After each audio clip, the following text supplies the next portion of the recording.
filmmaker and you're watching One Universe, the show based on a nonprofit One Universe that fosters positivity through the promotion of love, peace, and harmony. So, what is love, peace, and harmony and fostering positivity with especially the two guests we have today is what we are going to learn about, hear about so many good things that these two are doing for the community right here in Memphis, Tennessee. So, welcome to our show, Derravia and Bobby Rich. Thank you, Mr. you. Sundell. Thank you. So, inviting us. Very excited. yes, of course. So, with you, please introduce yourself. All right. Well, my name is Derravia Rich. I am the founder of our nonprofit Black Seeds, and I am the CEO of our LLC, Black Seeds Urban Mhm. Farms. Okay. Mr. Sundell, I'm Bobby Rich. I am the horticulturalist, the urban farmer. Um, so many, run the joke, my friends call me an urban peasant. I'm always outside, and we are community activists here in Greenlaw, and we grow food for neighborhoods that are intentionally disinvested and striving for food sovereignty. Oh, so now give us a background of yourself individually. Okay, a background of myself individually. All right, so I am a mother, I'm a wife, a sister, and a community advocate. I have been working throughout cities in Memphis who are underserved, who lack many resources. Fresh food is at the top of that list. I also work for the state of Tennessee with the Tennessee Board of Regents with creating curriculums for higher education. So I'm an educator, a community activist, um, as well as just an overall Memphian who wants to see our community progress in any way that it can. Okay. Yes. So where do I start? So I am a retired firefighter and a paramedic for the city of Memphis. Did about 8 years there, which is why we moved back here initially from Nashville for Tennessee State University. Um, Also, so first responder. I'm a master gardener through UT Extension Agency. I'm part of the Black Farmers Association. Um, I think that my experience in being in service to the community as a first responder showed me a lot of opportunities that the city has for growth and for love and for peace and for harmony. Some aside that typically the normal person wouldn't see. So I'm grateful for that experience. I've applied that to my philosophy as a farmer and a gardener. I always think about the stories of the people in the community, and yeah, I lead with that. Yeah. Okay. So as our viewers can see that you are being close to each other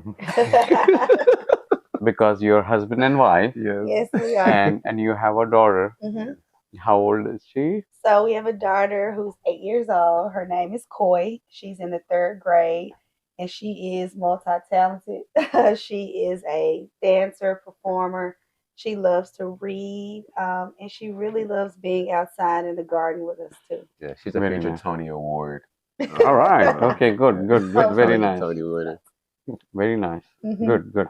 So right now we are at the Black Seed Garden, Mhm. and how. Let's talk about your background Mhm. that led to this juncture. Well, I guess I can start off with that. A huge part of our origin story started out with my childhood. I grew up with my grandfather growing fresh food Mhm. for our family. My grandfather moved to Memphis in the early 60s with his family from the Mississippi area. And when they moved to Memphis, they grew food out of necessity. I come from a big family, so my granddaddy grew food to feed his family. Mm-hmm. And so to fast forward, living in the same household that my mom was raised in, I always knew about fresh food. And so in current day, especially after the pandemic, it was a real eye opener to a lot of people about how fresh food is not as available as we would like for it to be. And it was, a moment for a lot of people to realize that if you aren't growing your own food, and if the grocery store doesn't have it available, where do you get it Very from? vulnerable. Yes. Yeah. So those vulnerable moments around the pandemic was an eye opener for a lot of people, but it was also a time for a nostalgic time for me because I started to think about how my grandfather grew fresh food in my own backyard. And he would take it to my grandmother, and she would go to the kitchen and cook it for our family. And we would eat, indulge, be full, and be happy and Talk. healthy, Yeah. right? And so now, I'm a mom, I have my own family, and I want my daughter to grow up the way that I did, having that accessibility to fresh fruit and vegetables. It's invaluable. And so when my husband, started to grow food as a hobby, it was just one of those things where not just for my own community and the need that was there, I realized, so many people really need this access. So growing food during the pandemic time was kind of that period where I realized that this is not just a hobby for my husband. This is just not something that my family is accustomed to doing, but it's something that people really need. Okay. So tell us about your background.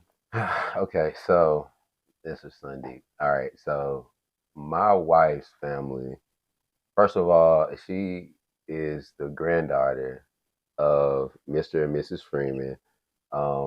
We lived in East Memphis, firefighters. Mr. and Mrs.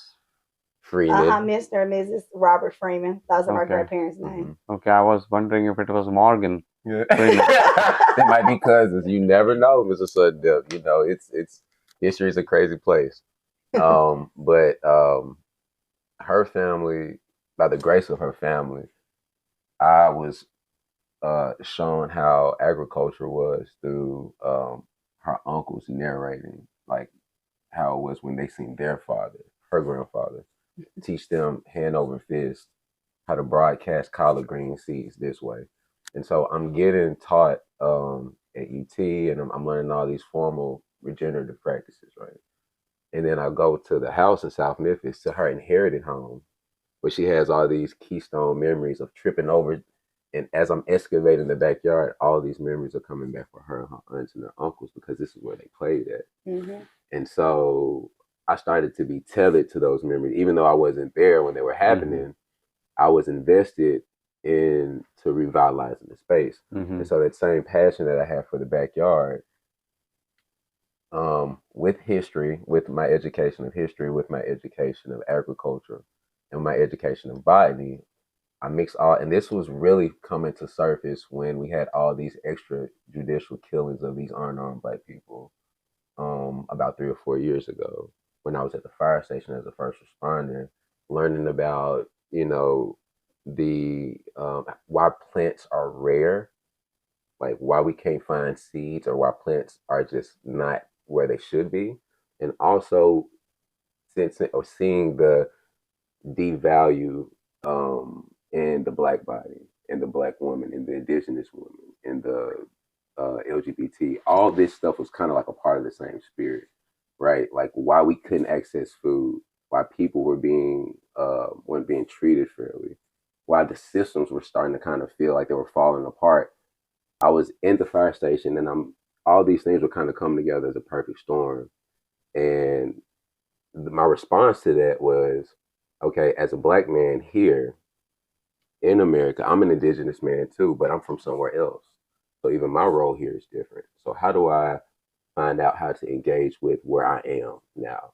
And so that journey really started off on the brunt of what her grandfather did on the land that he did it on, asking my parents about my grandparents and what they did, and talking to people in the community.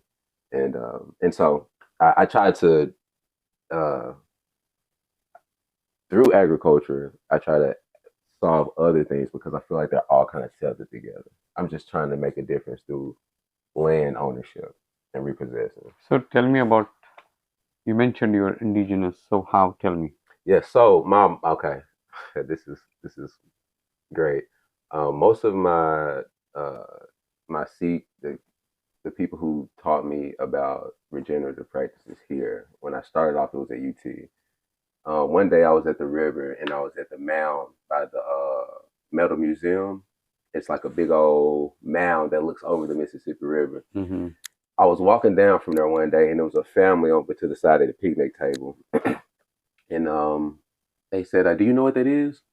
And I said, "No, I don't know what that is." I said, and then so we sat down, we had a whole conversation, and I found out that this family, a man, woman, and their daughter, were a part of the Choctaw tribe. This was my kind of like initiation into finding out that as somebody from somewhere else, my parents were and ancestors were brought here, and trying to figure things out. Also, at the time when the people were already here, were trying to figure out what was going on at the time.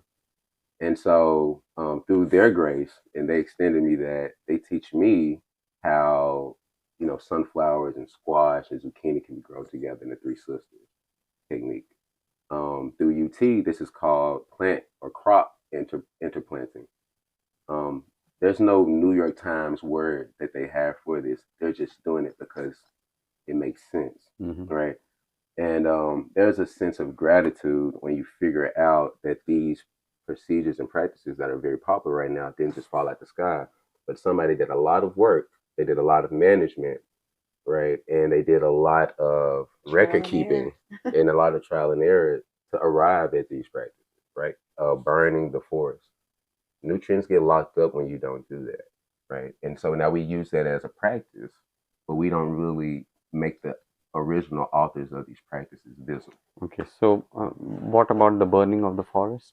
Okay, so the burning of the forest, we call this we call it burn management now, but it's really a nod to the forest management that the indigenous people of Turtle Island or America, United States of America, used to do. So what happens in the forest is you have a climax of an ecosystem, meaning that it's at its height and it's nothing's going to happen unless some type of disaster happens and it crashes back down again. And so, what the Native Americans saw was that if you do not burn the prairie, then these nutrients will get locked up and everything will die. And so, by nutrients, they were talking about um, bioavailable nutrients accessible for the plants. Because all this is dead matter just sitting up here. It'll just rot into methane and go into the. And so, what they decided to do was burn it, turn it into ashes, turn it back into the soil. And so this was fertilizer now available for the plants. And so when the bears came out of my hibernation, they had berries, they had food, they had grass to eat. And now the native people there had bear to eat, right? So there was a sense of reciprocity. So we're not just burning it just to burning it. We're burning it because we eat bear. And when the bears come out of hibernation, they need food to eat so we can have something to eat. So there was this very sophisticated system of reciprocity. We eat the bear, that's the meat. Now we have hide for the drums. Now we have hide for the teepees. Now we have hide for our coats. So the fiber, the clothing, the spiritual stuff, the soap making stuff. All this stuff came from around you. And so it was very easy to be grateful for outside or your surroundings because this is what was giving me everything. And if I didn't have it, we could trade for it. Humans have been, since the beginning of time. But for the most part, um, you get your stuff from around you. If you were grass people, your hut was made out of straw. If you lived in a hard compacted clay place, you had brick and clay huts. Mm-hmm. And so there's a very plain and clear correlation between my direct environment and my day-to-day lifestyle. I feel like we've gotten away from that because of globalization and a whole other stuff. Mm-hmm. But indigeneity speaks to how do you live where you are the best way? How do I interact with my environment the best way? And the indigenous people, wherever you are, whether that's Tibet, the Sahara, Turtle Island, Southeast Asia, India, they can tell you how to live in that particular place on earth the best. Okay, so I do understand the importance of burning the grass, so all the minerals are retained. Yes. But the burnt ash or it, if it is grass, it won't be charcoal as such, but that is also a soil amendment, and it also prevents flow of that piece of Erosion. erosion. It prevents erosion. So there is a whole lot of good associated with that. But on the other side, of course, there is, when you burn, there is some pollution as well. Yeah. And there are solutions for um, a mix of this and that, and there are ways of maneuvering through all of those.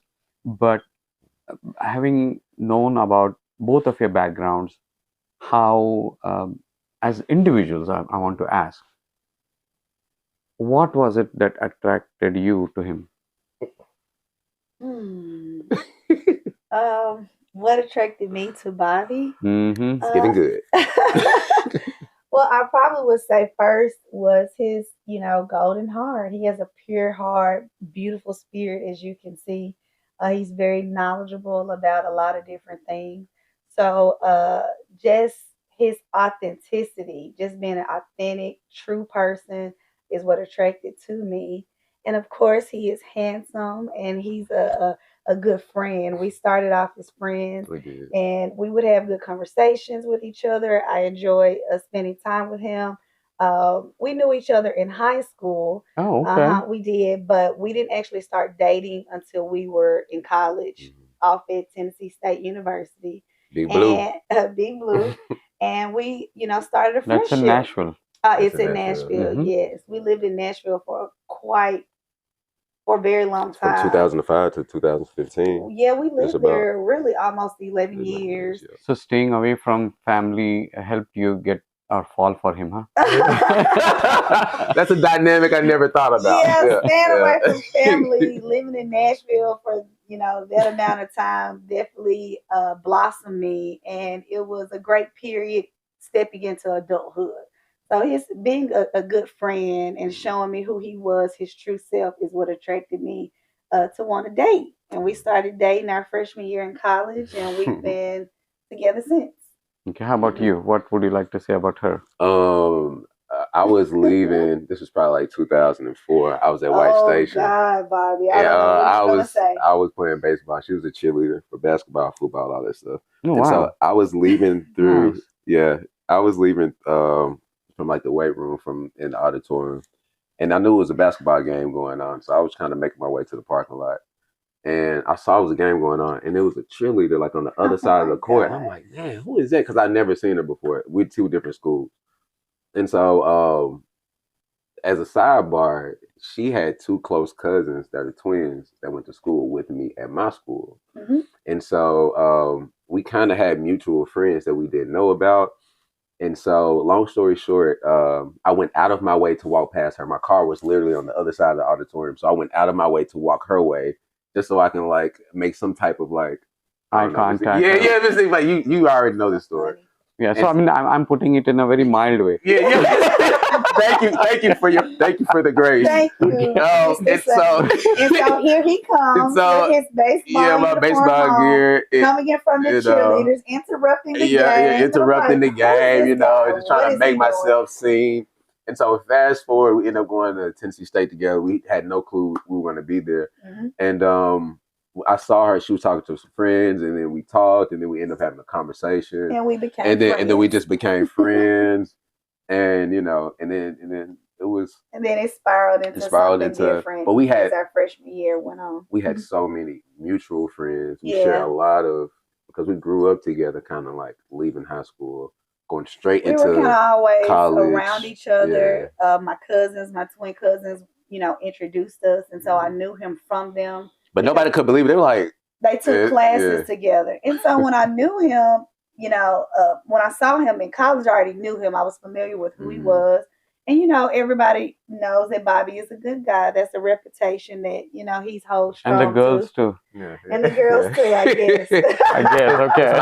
My grandma made sure. She said, yeah. And your grandma is my friend too. Oh yes. Right? Miss Hazel Moore is, oh my God, very tenacious, very committed to the work. Bobby talked a little bit about earlier about how his preliminary introduction into agriculture was through my family and my uncle Bubba, who he shared a lot of similarities with. And, my uncle kind of pushed him into that world and taught him how to do conventional farming the way my grandfather did it. And so they built that bond just off their similarities. But Bobby had no idea that I was secretly admiring his grandmother for her work that she has done as an entrepreneur, as a community activist. And so Miss Hazel has done a lot of great things. And when I first met Bobby, I didn't find out until, a few years on down the line that Miss Hazel was his grandmother. I had been in the Whitehaven Christmas parade performing with cheer and dance for many years before meeting him. And had no clue that was my Very grandma. familiar with Miss Hazel's beauty shop that has been located in Whitehaven for decades because my grandmother was a pretty fancy lady, as I would like to say. So she knew a lot about the known hairdressers in Memphis.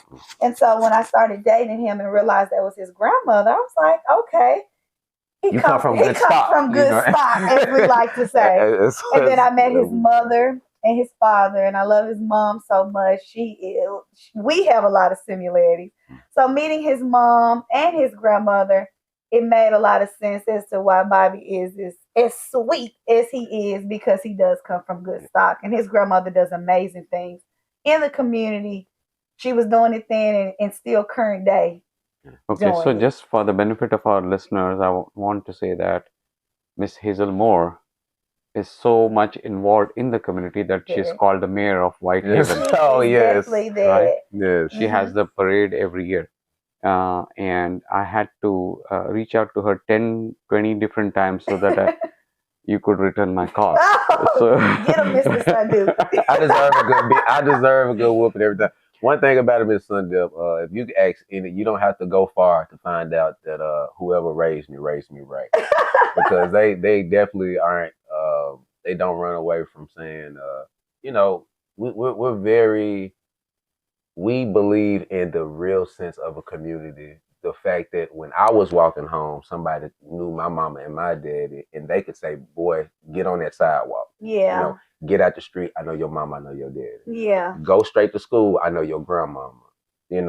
Tend to what you should be doing, because I know we've lost it. We've lost the sense of community. In that relational trust that comes with community. Of course, I'm asking you about your kids because I want you to ask about mine. And you know what? I want to say this because that is very important. That I feel like Bobby and I both come from really strong villages. With what Miss Hazel is doing in the Whitehaven area, she's been doing that since before Bobby was born. So he grew up with that sense of community and serving your community. Yeah, service. And with my own personal experience in my own community, my family has been based out of the Magnolia Castaic area for 65 plus years. So when my family came to Memphis from Mississippi, they latched on to the community that we still currently reside in. So I grew up being very close to my neighbors, my church members. And so having that sense of community, it's something that I've always had. And, now that I'm a mom and being a part of a community or a village is not something that is so common these days. It's very important to me as we continue to build Black Seeds is that community component and that communal dynamic is incorporated into what we do, because we are both we both really derive from that type of lifestyle. And Mrs. Sunday, I want to add just kind of to make both of what two ends meet from what you're saying, what my wife's saying, with you working behind the scenes with multicultural groups of people across many different dimensions and different kind of social social spheres. I've found that there is something also lost when we push culture to the side. Yes. Right. At the cost of what? Is it that we can get food as fast as we want to? At the cost of what is it that you know, my grandma, the time it takes to cook greens, right? Or these traditional recipes that really supports our preventative health. These were foods that Builds immunity. it builds immunity. Yeah. But we've disregarded that with our grandparents. For some, these are conversations that I'm just kind of sharing with you all as a farmer. I'll get pulled to the side and get asked dietary questions that I kind of push off to my friends who are dietitians and nutritionists. But as a farmer, it's easy for me to spot out that we've thrown culture away for things like diet culture, for things, and then we built these food phobias up, and we have this anxiety when it comes to food now. But all the food really has been selected for us by people before us. Rice and peas, beans and rice, some type of green, some type of meat, whether it's goat, whether it's a chicken, whether it's pollo, whatever you call it. When you start to piece these things out, and the intentions are usually pure because people are looking for a healthier lifestyle. This comes on the brunt of like all of our food kind of being exploited, right? The chicken being exploited, the jungle fowl, the pig, the cow. And so people take them out of the diet. Right. I do want to get into that, and what I have seen is that um, this has happened in the past 30 to 50 years, where like we talk about big pharma. So we are talking about big industries are into the farming thing, and you can use a seed only one time. Right. So we are manipulating what nature has given to us. But before we get into that, and also before starting Black Seeds as a non-profit, what are the small things that you would like to share that led you to form Black Seeds? And I'm just going to say a few things.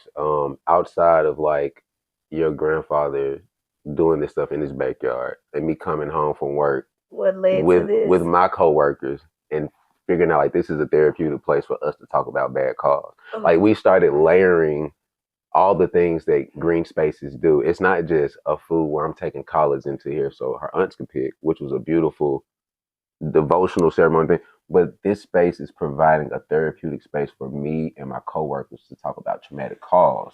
This is also a place where Black people we are multifaceted can come here. Yeah. There are so many different things that you could do. We not only just grow fresh food, but our space is dedicated to therapy as well. Studies have shown that just going outside for just a nature walk or nature play, it has many medicinal benefits from just sitting out in nature.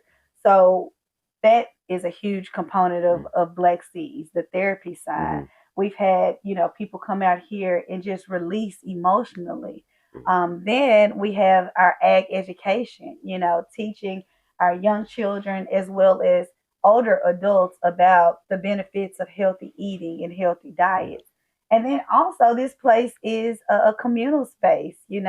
People use it for parties and yoga classes. We've had pretty much any outdoor event that you can think of, we have had it outside. So Black Seeds is multidimensional.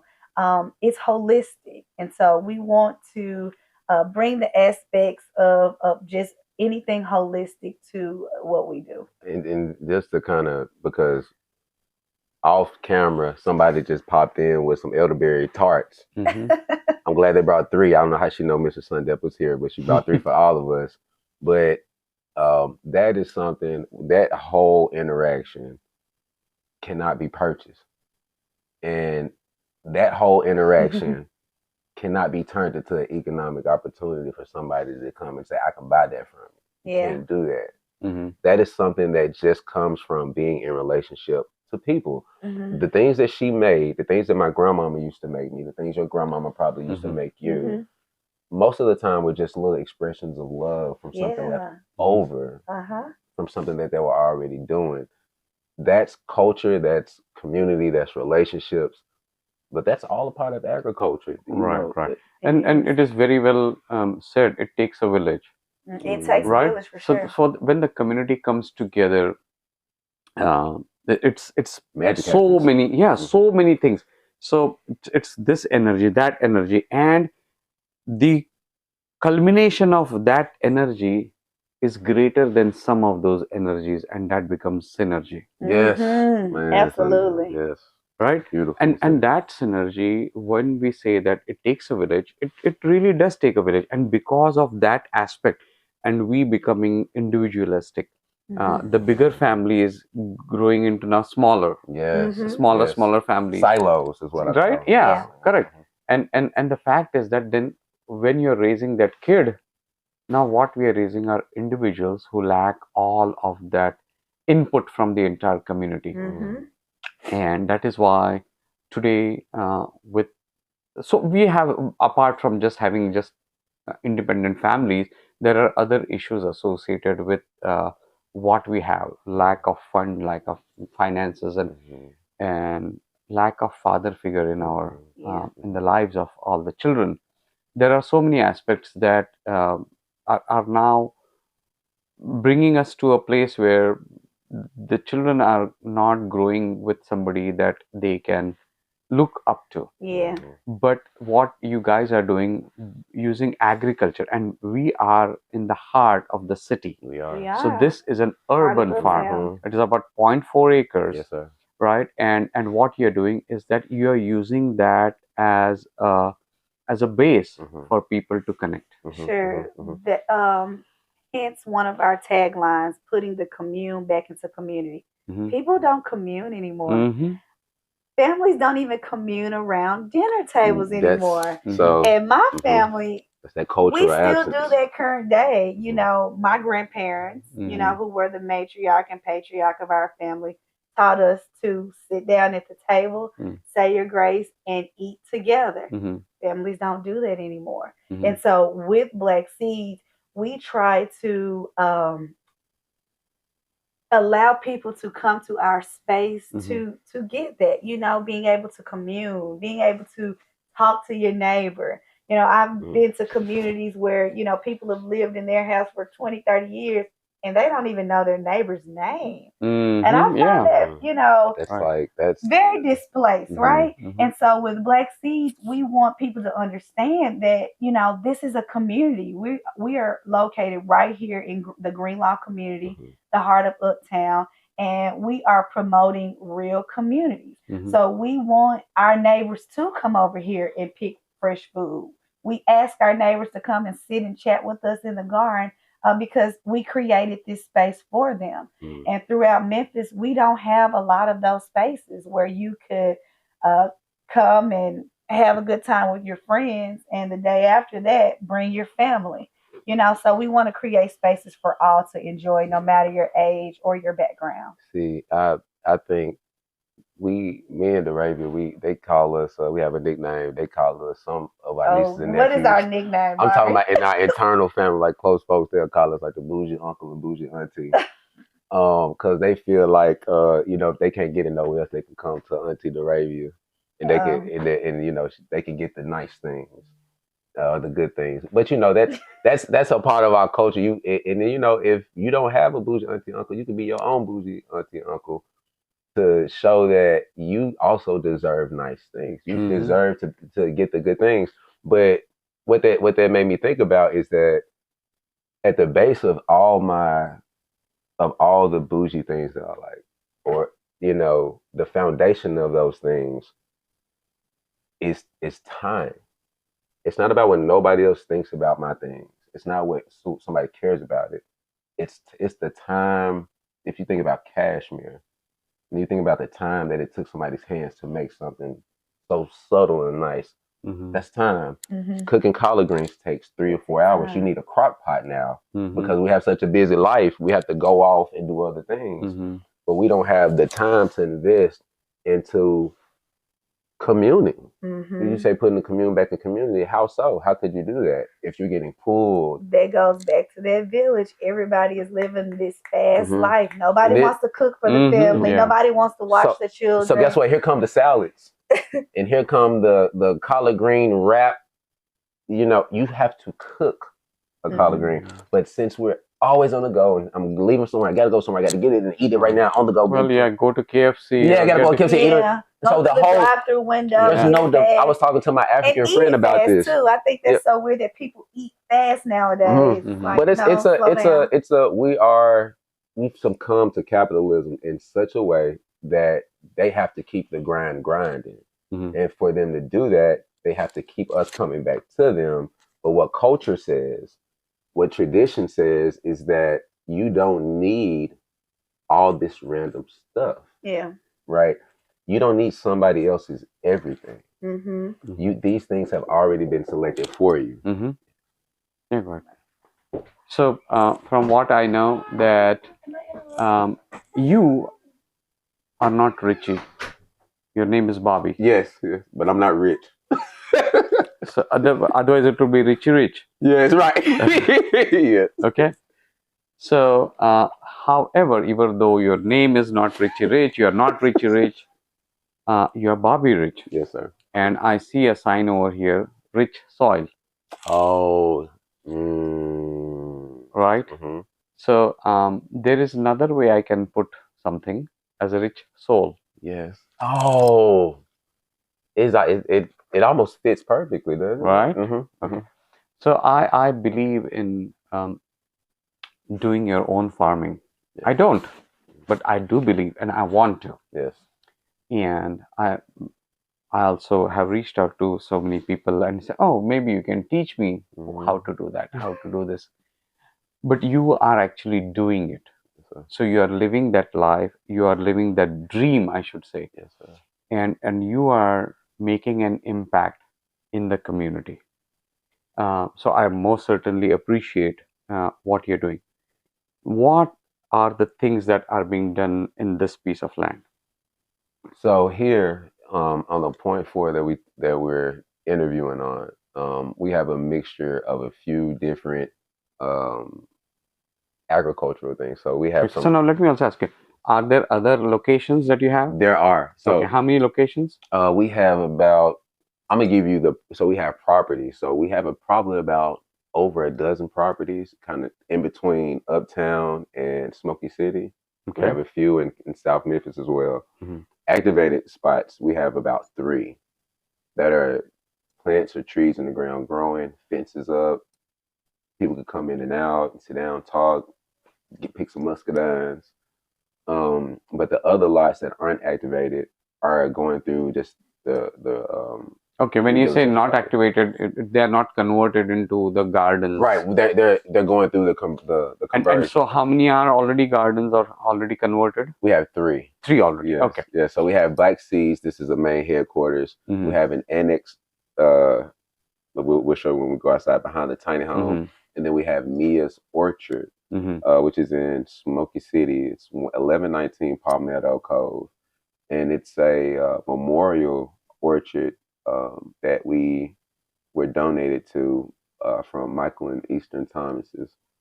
Um, this was her grandmother's home. This was her home that she played in the backyard in, and so the house ended up burning down. She heard about what we were doing with blighted land, and so she reached out to Black Seeds. She said, "Hey, this is my grandma's home. I want it to be something. I don't want it to fall into disrepair. I know what you guys are doing. Let me know what's possible." So we came and looked at it. We teamed up with the CRA, Community Redevelopment Agency, City of Memphis, and we started to dream share. And How long did it take from the beginning of you contacting them to something happening? To something happening relatively quickly for something to happen. But as far as like the soil redevelopment and the restoration, the land restoration part, it took about 2 years. Whoa. Yeah, about a year or two. And that's a common reaction from people when we talk about restoring land.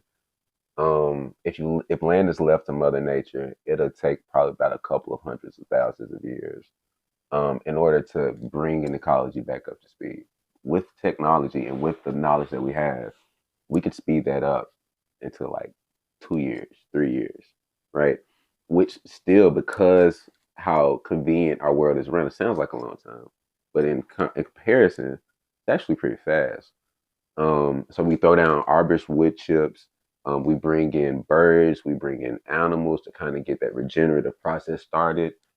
You have something eating something, turning it into a rudiment, it poops it out, and now you have this bioavailable, the poop loop that we discussed off camera. These are very important processes: the nitrogen cycle, the phosphorus cycle, hydrology, the water cycle. Um, all these things are kind of changing because of climate change, uh, or AKA colonialism. I like to make sure that I'm letting people know how we ended up here. Things aren't just going this way for no reason. We have a very extractive process on on how we keep our economy afloat, and because of that, we're dealing with soil erosion. We're dealing with lack of nutrient foods. We're dealing with an inefficient food distribution system, which we saw during COVID. All these are part of the same spirit. And so, growing food locally on blighted land is doing two things. We're making this an ecological space for the environment, and we're also feeding people who don't have access to fresh food. So, how many blighted pieces of vacant properties would be in Memphis? We have so much. So Memphis is, oh man, Memphis is. We got a few stats that I'm not proud of. We are home. We probably have the largest concentrations of homeless veterans here. I'm a farm manager for Alpha and Omega Veteran Services, and they got like a 2-acre farm that I'm in charge of managing. They house homeless veterans there. But when I was working at the fire department, I would pick as a medic. I would pick up veterans all the time, and that was a correlation for me to see. Oh wow, I didn't know that this was actually like a epidemic here in the city. And so we have another gift from the community. Mr. Sandeep, since you have been here, all of our neighbors have been blessing us today. We were blessed with elderberry pies earlier, and one of our neighbors just brought us flowers. Oh, perennials. Perennials, Yeah. very nice. Miss Cindy, we're gonna put that. You can take one with your elderberry tart when we leave. But what did I miss? You missed something that I brought up. I told him that he's not Richie Rich, but just Bobby Rich. Which is Bobby Rich. But I noticed the rich soil. Oh yes, and rich I also soul. so I extended further and said it comes with the rich soul. Rich soul. Absolutely, rich soul, because they are one and the same. If you dive deeper into what the soul truly encompasses, it's rich. And one of my good friends, she created that for us. She's a decorator. And she said that she's like, every time I'm out here, I think about your last name, Rich, and I think about the soil and how rich the soil is in our garden. And so it just matched perfectly. Rich soil. You know, as we're talking more about it, the soil, as it stands, is the medium of life on earth. It's how things grow. And our soul is the medium of life internally from ourselves. I would like to imagine that when I'm outside, I'm looking at the soil as myself. It's been mistreated. It's been traumatized. It's been forgotten about. And so have I. And so what I like to do is bring all of that and make it available, because what I found is that there's something, you're not getting a full relationship. It's almost like I don't call my grandma Hazel just on her birthdays every year just to say, oh, hey, grandma, hey, how you doing? Talk to you next year. People have that relationship with nature, and they expect so much reciprocity for something they just check up on once a year. That's a profound it's a willful ignorance to say, I'm sick, I'm clinically malnourished, but I have absolutely no relationship from how I get these nutrients and minerals. I have absolutely no relationship with how I get these vitamins, whether they're fatty soluble vitamins, whether they're another neighbor. It's okay. That's a good thing. We have neighbors coming in. Yeah. Very good. But Mr. Sundep, I feel like all that stuff is in a little shoebox.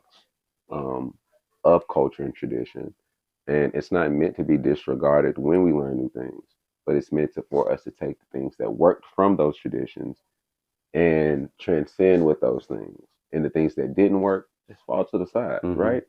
But I think that's the evolution of being vulnerable, being honest about how we got to a certain place in time. Because as somebody who restores land, restored, I mean, on its own really doesn't mean anything unless I have a fixed point where we want to, whether it's a car, whether it's a house, where are we restoring this to?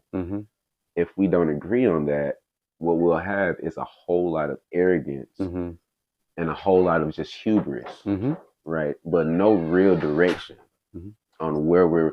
If it's a 77 Chevy, we might want to talk to some people who knew how it was running at its height. Yeah. The color, the paint of the car, the wheels, schematics. I might even, my dad was alive and my uncle, they could have a better idea of the car. They give me the car as a 16-year-old boy who knows nothing about what went into this. I get it and I wreck the car. Instead of telling my dad and my uncle that I wrecked the car, I take it to the shop and try to fix it myself. So you can see the inherent problem with this.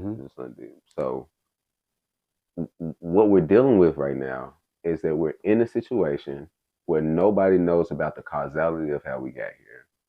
And everybody's raising their hand and saying, I know how to fix the car.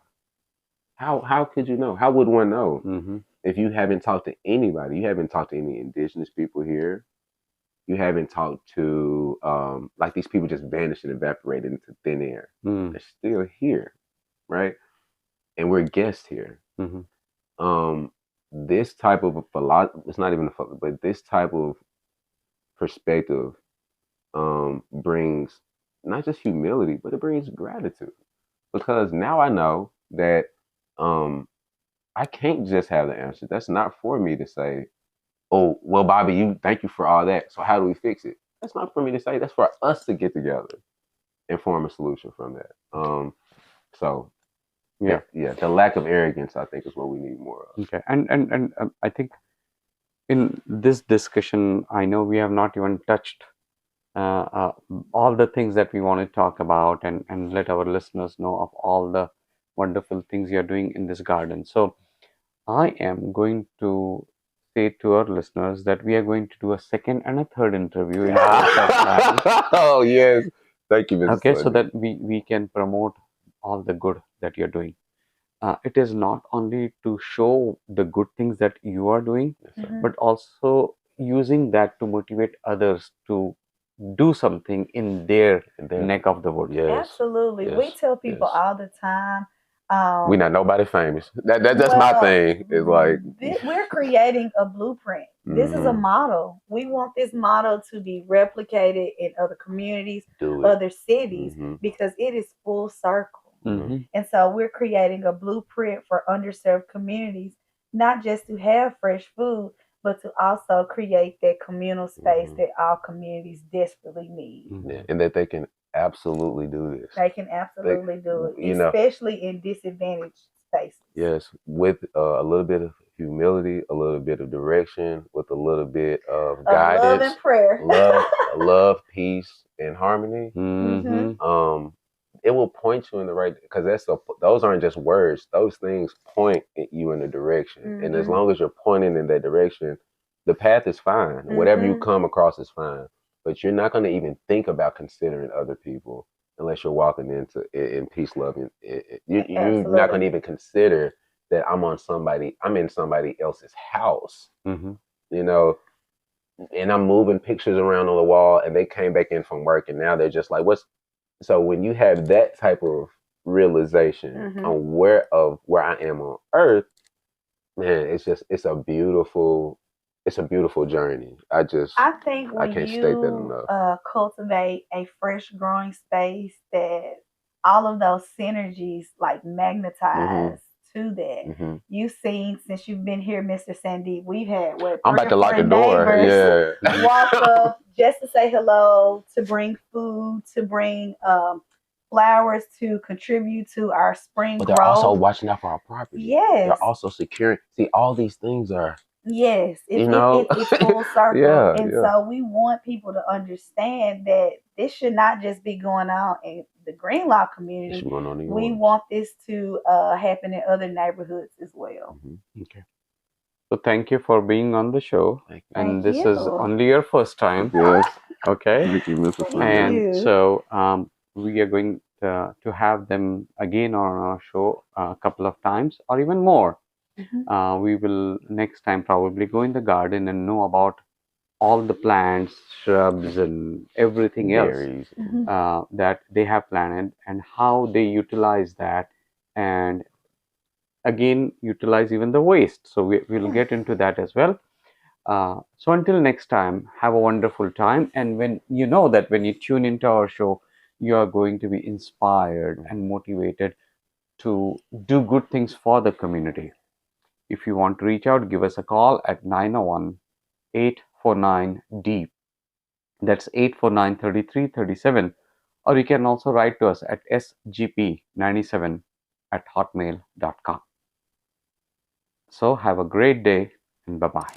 Thank next you. time. Thank you. Thank you.